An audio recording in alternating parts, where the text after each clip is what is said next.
ठीक है, देखिए लास्ट हमने इलास्टिक कोलिजन कर लिया है। क्या होता है इलास्टिक कोलिजन? जिसमें हमने ये देखा कि वेलोसिटी ऑफ सेपरेशन और वेलोसिटी ऑफ अप्रोच ये दोनों की दोनों इक्वल होती है। अच्छा, क्या होती है वेलोसिटी ऑफ सेपरेशन और वेलोसिटी ऑफ अप्रोच? हमने ये सुना था कि जब एक बॉल या एक ऑब्जेक्ट किसी सरफेस से स्ट्राइक करने जाता है, और जहां पर भी हमने वर्ड यूज किया स्ट्राइक, वहां समझ जाइए कि कोलिजन की फिनोमिना होनी शुरू हो गई। ठीक, तो यहां पर ये स्ट्राइक करने जा रहा है, इसका मतलब कि यहां पर क्या हो रहा है? कोलिजन। और जब कोलिजन होता है तो इसकी दो कैरेक्टरिस्टिक थी, एक मोमेंटम और एक एनर्जी। मोमेंटम किससे होती है? स्पीड से। एनर्जी किससे होती है? स्पीड से। तो यहां पर हमने इलास्टिक कोलिजन में देखा था कि जब ये बॉल किसी सरफेस से स्ट्राइक करेगी तो वो वापस जब जाएगी तो वो उतनी ही हाइट पर पहुंचेगी जितनी हाइट पर पहले थी। कैसे? हमने ये सुना था कि अगर ये बॉल h हाइट से ड्रॉप होती है तो ये स्ट्राइक करने के बाद वापस h हाइट पर आ जाएगी। It is in elastic collision. और इस हाइट पर आने के लिए जो वेलोसिटी स्ट्राइक करने जा रही है, मतलब कि जो वेलोसिटी यहां पर टकराने के लिए जा रही है, वो वेलोसिटी है वेलोसिटी ऑफ अप्रोच।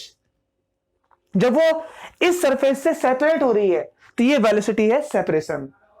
तो अप्रोच की वेलोसिटी और सेपरेशन की वेलोसिटी इक्वल होगी, तभी हमारे पास वो इलास्टिक कोलिजन होगा। लेकिन हमने सुना था नेचर में कि नेचर में इलास्टिक कोलिजन ऐसे नहीं होता। परफेक्टली इलास्टिक दो तरह से होते हैं इलास्टिक, एक इलास्टिक कोलिजन और एक परफेक्टली इलास्टिक। तो इलास्टिक ठीक है, हो सकता है, लेकिन perfectly elastic not possible. Perfectly elastic में एकदम इक्वल स्पीड, और इलास्टिक में स्पीड थोड़ी बहुत कम ज्यादा हो सकती है, लेकिन ना के बराबर। और जब हमारे पास कोलिजन इन इलास्टिक होता है, यह प्रोसेस हम डे टू डे लाइफ में अक्सर देखते हैं।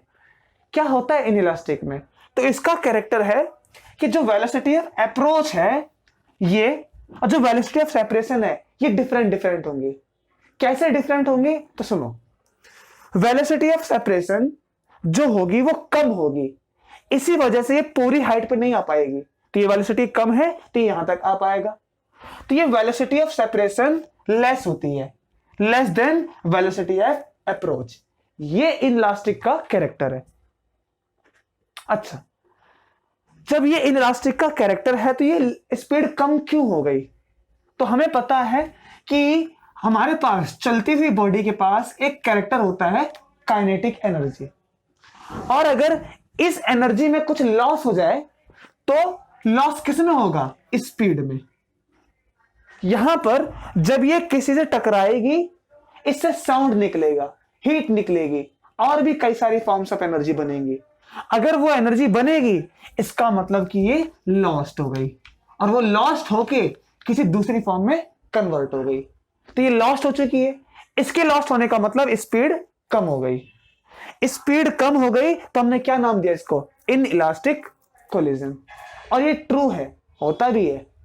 जब कोई बॉडी किसी से टकराती है तो अपनी एनर्जी लॉस करके हीट, साउंड, इन सब में बनाती है। जैसे इलेक्ट्रॉन जब किसी वायर में से मूव करता है तो वो जाके रेजिस्टेंस से, बल्ब से, लोड से टकराता है। जब वो ऐसे टकराता है तो उसके पास चलते वक्त काइनेटिक एनर्जी, टकराएगा उसकी काइनेटिक एनर्जी कम हो जाती है, स्पीड कम हो जाती है, तो वो हीट बनाता है, वो इलेक्ट्रिकल एनर्जी बनाता है। इसीलिए हम कहते हैं कि करंट कम हो गई रेजिस्टेंस के आते ही। खैर, हमारे पास क्या है कि जहां पर हमने काइनेटिक एनर्जी का लॉस्ट देखा, वो लॉस्ट होने के बाद यहां पर कौन सा मूवमेंट है? ये कोलिजन है, इन इलास्टिक कोलिजन।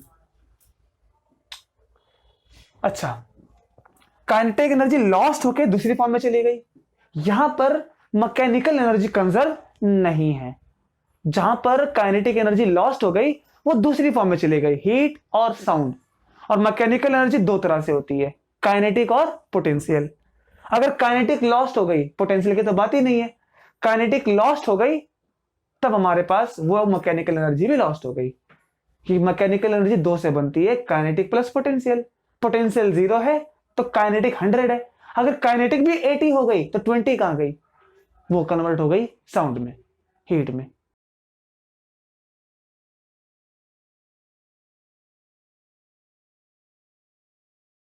तो मैकेनिकल एनर्जी कंजर्व नहीं रही, तो मैकेनिकल एनर्जी नॉट कंजर्व्ड।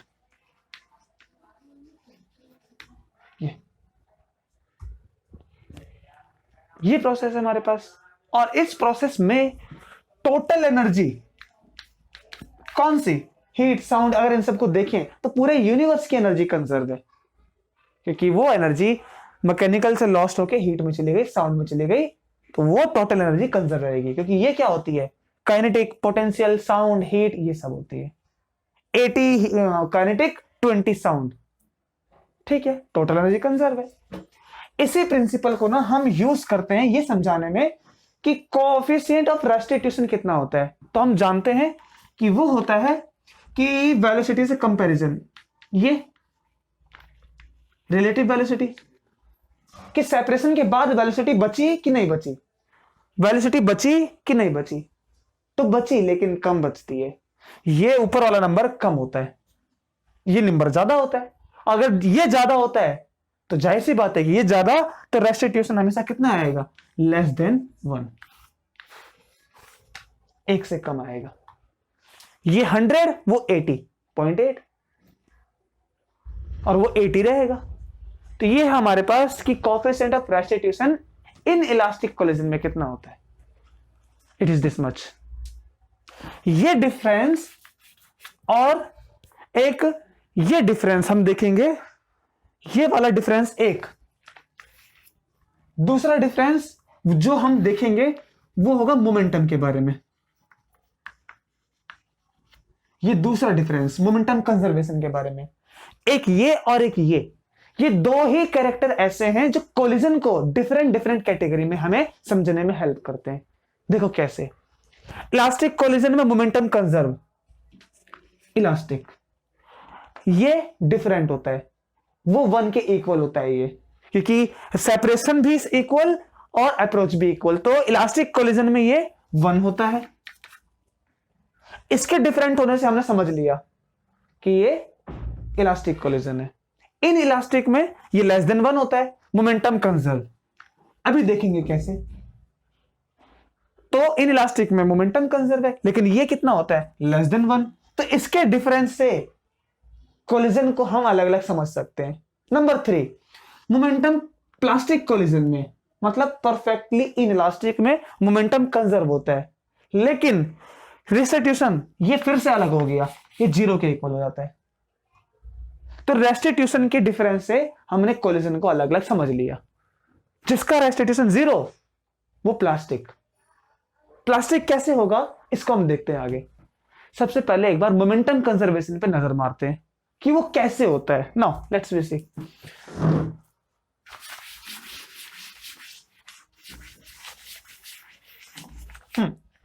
इसको देखने के लिए ना एक छोटा सा न्यूमेरिकल समझिए। मानो कि हमारे पास एक बॉल है, उसका मास 2 kg। ये बॉल 20 की स्पीड से आगे जाती है। एक और बॉल लेते हैं, ये इधर आती है, इसका मास 3 kg, ये भी 20 की स्पीड से आगे की तरफ आती है। ये दोनों कोलाइड करेंगी। जब ये कोलाइड करेंगी तो ये वाली फिनोमेना है बिफोर कोलिजन।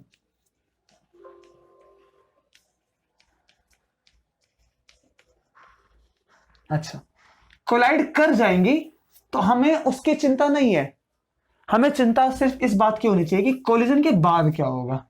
तो हमें ये चीज क्या है, ड्यूरिंग कोलिजन, इसका हमें नहीं ध्यान देना। हमें सोचना क्या है कि आफ्टर कोलिजन क्या हुआ ना। अब जब दोनों टकराएंगी तो एक बॉल उधर चली जाएगी, हमने ऐसा मान लिया। जरूरी नहीं कि वो इधर जाए, इधर भी जा सकती है। हम अपनी तरफ से मान रहे हैं ना, हम मान सकते हैं कुछ भी। आपको मानना है कि इधर चल रही है तो मान सकते हो, लेकिन हमने क्या माना, टकराने के बाद ये पीछे चली गई, तो अब इसकी स्पीड 20 से हो गई 15। इसका मास अभी भी उतना ही है क्योंकि मास तो कम नहीं होगा। दूसरी बॉल इधर आ रही है, इसकी स्पीड भी होगी 15 और इसका मास भी कम नहीं होगा। तो ये फिनोमिना है नंबर 1, ये नंबर 2 और ये है आफ्टर कोलिजन। अब हमें चेक करना है कि क्या मोमेंटम कंजर्व है कि नहीं, तो चेक करते हैं।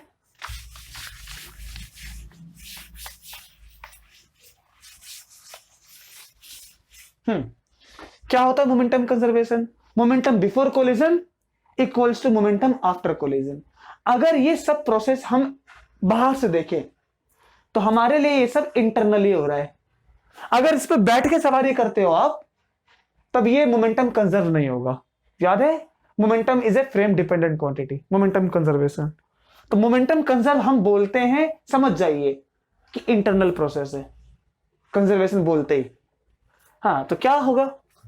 मोमेंटम बिफोर मतलब इनिशियल, बिफोर कोलिजन ये m इंटू वी।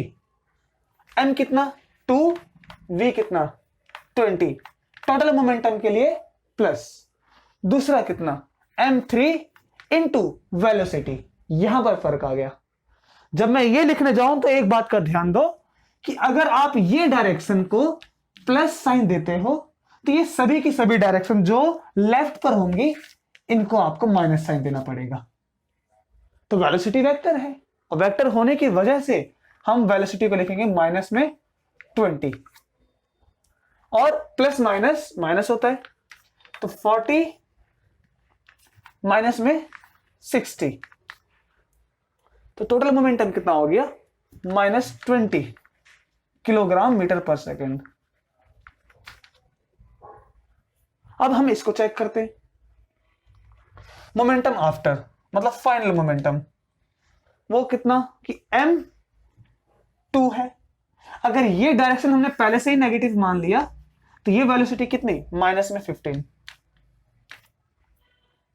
फिर प्लस मास 3 उधर चलता है तो ये 15। कितना हो जाएगा?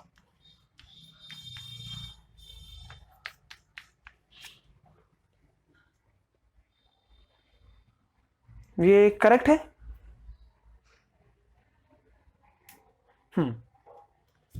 ये आ गया प्लस में 15 किलोग्राम मीटर पर सेकेंड।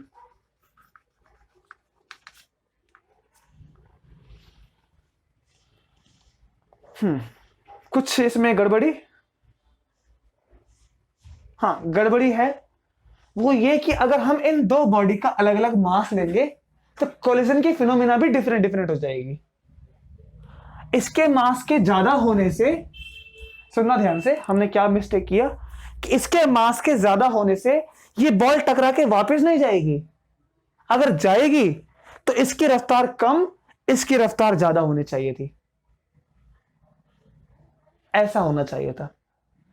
अब अगर हम सिंपलिसिटी के लिए इसको थोड़ा सा हम सही समझें तो इनके मास को हमें इक्वल करना पड़ेगा, तब ये फिनोमिना करेक्ट हो जाएगी, तब टकरा के रिबाउंड होगा ये।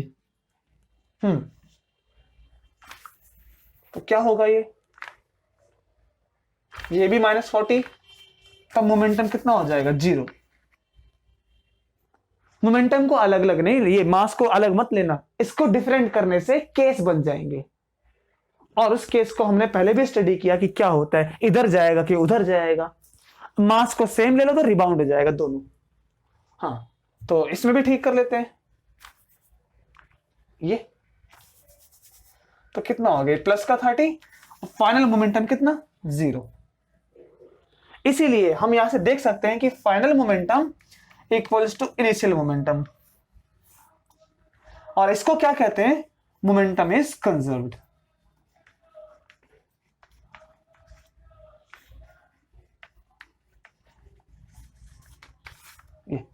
कोलिजन एक फिनोमिना, मोमेंटम क्या? इसका कैरेक्टर, स्पीड के कारण, काइनेटिक एनर्जी के कारण। यहां काइनेटिक एनर्जी लॉस हो गई, कितनी वो भी देखो। तो इनके कोलिजन से मोमेंटम तो कंजर्व हो गया, ये हमें चाहिए था। और क्या है हमारे पास कैरेक्टर? दूसरा कि कोएफिशिएंट ऑफ रेसिप्रोकेशन 1, तो ये कैरेक्टर और एक ये कैरेक्टर, ये दोनों में पता चल गए। तीसरा देखते हैं काइनेटिक एनर्जी के बारे में।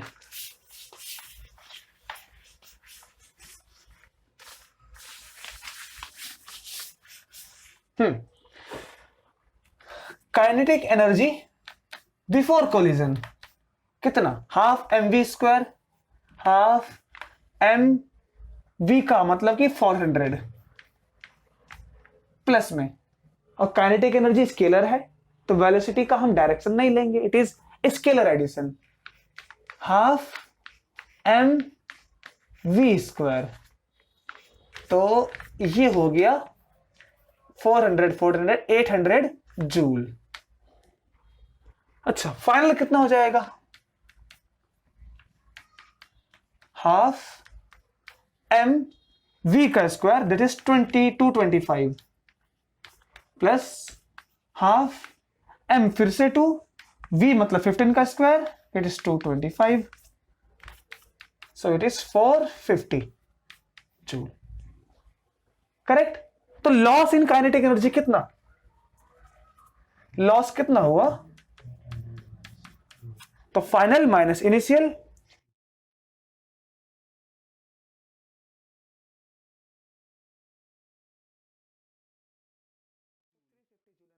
लॉस्ट हो गई। और यही लॉस इन एनर्जी किसमें निकल जाती है, हीट और साउंड में, जिसको हम कहते हैं एनर्जी खर्च हो गई। तो ये था इन इलास्टिक का कैरेक्टर। ठीक है, परफेक्टली इलास्टिक में क्या हो, परफेक्टली इन इलास्टिक में, तो उसको भी देख लेते हैं एक बार। उसके लिए डायग्राम अलग बनाना पड़ेगा, चलो बनाते हैं। इसी डायग्राम को समझो सेम, लेकिन परफेक्टली में क्या होगा, दोनों बॉडी चिपक जाएंगी, उनकी वेलोसिटी खत्म। तो ड्यूरिंग कोलिजन और आफ्टर कोलिजन ये कंसेप्ट सेम होगा, मास इनके 2 और 2 4 हो जाएंगे, लेकिन वेलोसिटी इनकी 0। ठीक। अच्छा, अब मोमेंटम कंजर्व कितना होगा, तो निकाल सकते हैं। मोमेंटम इनिशियल 2 इंटू 20 40 माइनस 40, तो मोमेंटम कितना है इनका 0। फाइनल कितना होगा, तो फाइनल में m into v, 4 into 0 it is 0, तो फाइनल एंड इनिशियल ये दोनों के दोनों 0 इक्वल। इसीलिए परफेक्टली इन इलास्टिक में जो मोमेंटम है वो कैसा है, इट इज कंजर्व्ड। तो perfectly in elastic momentum is conserved.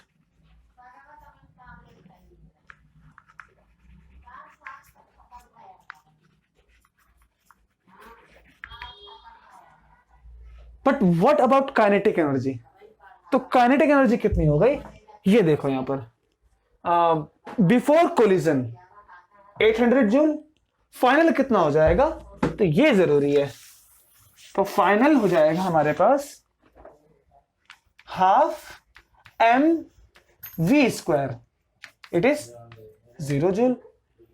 कितनी एनर्जी लॉस हो गई, complete energy 800 minus 0 it is 800 joule energy सब लॉस्ट हो गई। तो मैकेनिकल एनर्जी इसमें भी कंजर्व नहीं है, ये लॉस्ट हो गई हमारे पास, कंप्लीट खत्म पूरी तरह से। अब यहां से क्या पता चलता है कि कोएफिशिएंट ऑफ रेस्टिट्यूशन कितना है, तो इनिशियल में तो था कुछ, अप्रोच कर रहा है दोनों, तो उनके पास u1 माइनस u2 है, लेकिन फाइनल स्पीड 0। तो इसलिए हम पढ़ते हैं कि परफेक्टली इन इलास्टिक में कोएफिशिएंट ऑफ रेस्टिट्यूशन खत्म हो जाता है।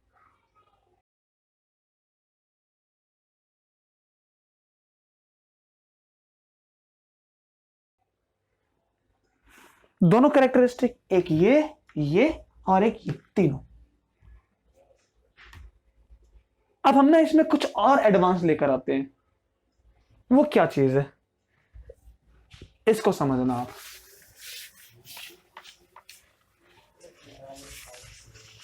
अब एडवांस ये है कि अब क्या हो अगर मैं अपने देखने का नजरिया बदल दूं। क्या मैंने कहा? देखने का नजरिया। इसका मतलब कि मैं अब अपना फ्रेम बदल देता हूं, इसको रिलेटिव बना देता हूं। पहले मैंने इसको यहां से देखा, सपोज कि मैंने बॉडी को टकराते हुए यहां से देखा। पहले मैं ऐसे देखता हूं, फिर मैं ऐसे देखता हूं, फिर ऐसे देखता हूं। अब मैं यहां से खड़ा होके इस पर बैठकर सवारी करता हूं, इस बॉल पर। अगर बॉल पर बैठकर सवारी करूंगा तो क्या होगा? मानो जो मैं बैठा हूं अगर इस पे, तो मेरे बैठने की और मेरे जो चलने की रफ्तार है वो भी 20 होगी। ठीक है? क्यों?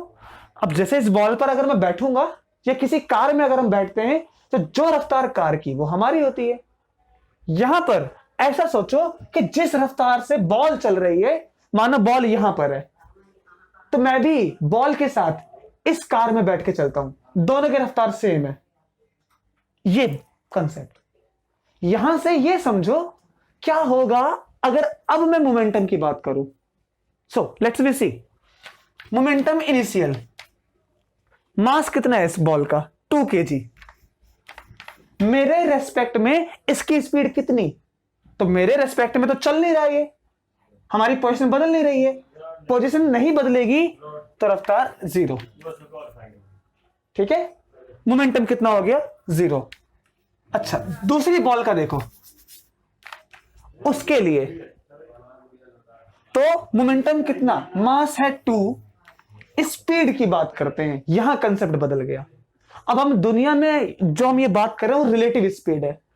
सो velocity of second ball with respect to me, तो velocity of second minus velocity of 1, तो सेकंड की रफ्तार कितनी? 20 माइनस अब जो बॉल चल रही है, मतलब मेरी रफ्तार कितनी है? या तो ऐसे देखो कि सेकंड बॉल की रफ्तार कितनी? It is -20। क्यों -20? क्योंकि अपोजिट चल के आ रहा है और ये सभी डायरेक्शन कैसी है? माइनस। और मेरी रफ्तार कितनी है? तो अपनी रफ्तार है 20 विद रिस्पेक्ट टू ग्राउंड। ये रफ्तार मुझे तो नहीं पता होगी, लेकिन ये रफ्तार ग्राउंड के रिस्पेक्ट में, तो कितना आ गया ये? -40।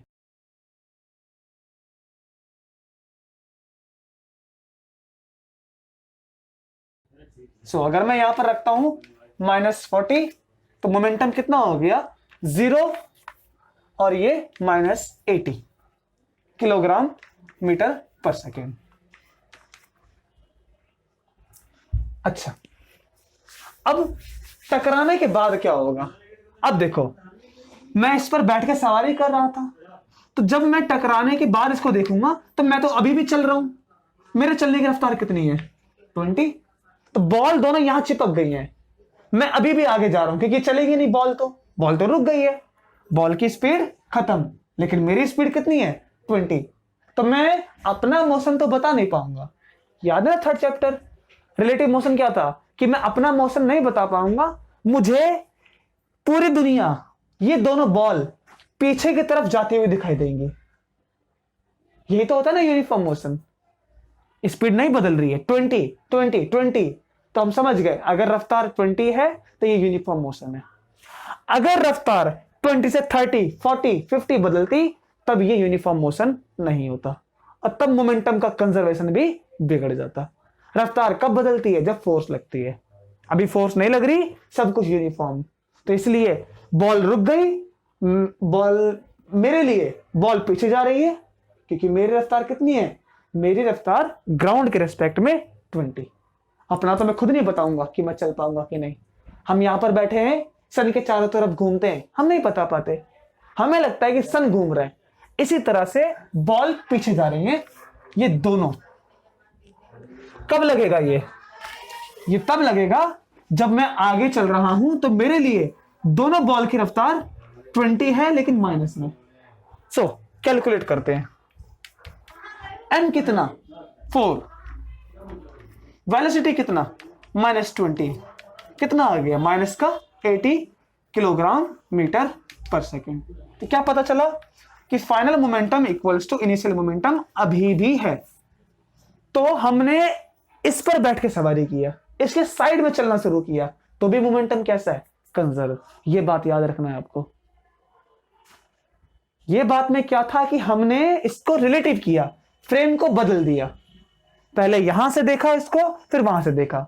लेकिन दोनों केस में कॉमन क्या था? दोनों केस में कॉमन था कि इन सब में इंटरनल प्रोसेस थी। पहले केस में क्या था?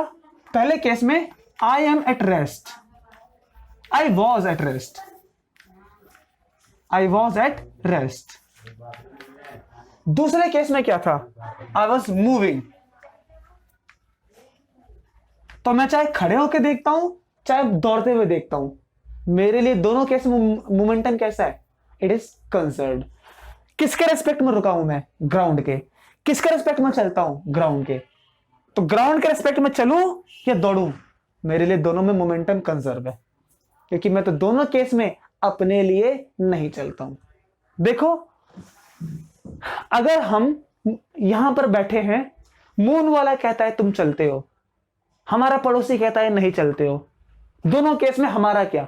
दोनों केस में हम कहेंगे मेरी पोजीशन यहां से नहीं बदलती, तो मैं नहीं चलता हूं। अपने से पूछेंगे तो नहीं चल रहे हैं, मून से पूछेंगे चल रहे हैं। तो हम कहीं से भी पूछें, हम ये देखेंगे कि रेस्ट और मूविंग, ये दोनों बातें हम नहीं बोलेंगे, ये बोलेगा कोई दूसरा। ग्राउंड के रेस्पेक्ट में रेस्ट, ग्राउंड के रेस्पेक्ट में मूविंग। अपना मोशन मैं कैसे बताऊंगा?